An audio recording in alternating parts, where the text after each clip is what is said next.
Hello everyone, and welcome to Theology on Tap. I am here about 20 minutes away from Toulouse, France, and I'm here for a wedding. There's a wedding going on today, and it's a really cool story if you think about it. The groom is was born and raised in South Korea, came to the United States, living in the United States. The bride is from France, grew up in France, living in South Korea. I've never seen, when I was living in Korea back in the 60s and 70s, you never see foreigners, not too much, you see here and there, but I think they're mostly Americans at the time because of all the military. But she was living in Korea. They met, fell in love, and now they're getting married today in France, and then they're going to be living in the United States of America. And that's kind of cool. Something that I would never thought about growing up, that something like this is possible. Right? We have the technology to do it. Love conquers all things.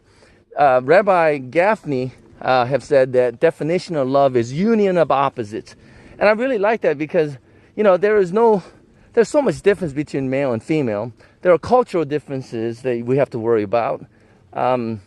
Different teachings, different faiths and whatnot. But love conquers all things. And that's what, Bible says. And so the emphasis of our faith has to be love. Love one another. We don't separate people by faiths, right? We don't separate people by gender and whatnot. We got to be able to make individuals strong so that we can love God, love ourselves, so that we can love other people. And I think it has to be done in that sense. So if I was asked the question, would Jesus be for socialism, collectivism, or individualism? I say individualism. I know Romans 12 says something like, we are a body of Christ, and we are the parts of Christ. So it's like a body means we have to work together, right, for the sake of the body, which I understand. But in order for the parts to work really well for the body, you have to really support that part, right? The individual parts to be as strong as it can be. You don't try to change them anything. So when a hand says to the toe, you're not doing your job, that doesn't make any sense. We can't force one part to be another.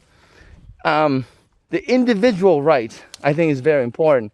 So, if you look at the world today, something that bothers me a little bit is that these days, we're forcing people to be a certain way. You can't say certain words. You can't act in a certain way.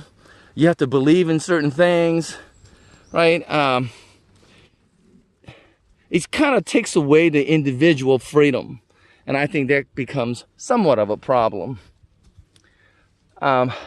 Give individuals the freedom to love, follow their passions, having faith and hope that all things will work out for good.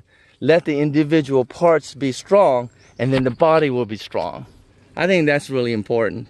So instead of trying to force people to become one way or the other, right? Let them make their own decisions and to show their love the way that they feel is right, for the sake of the body, to know what is right.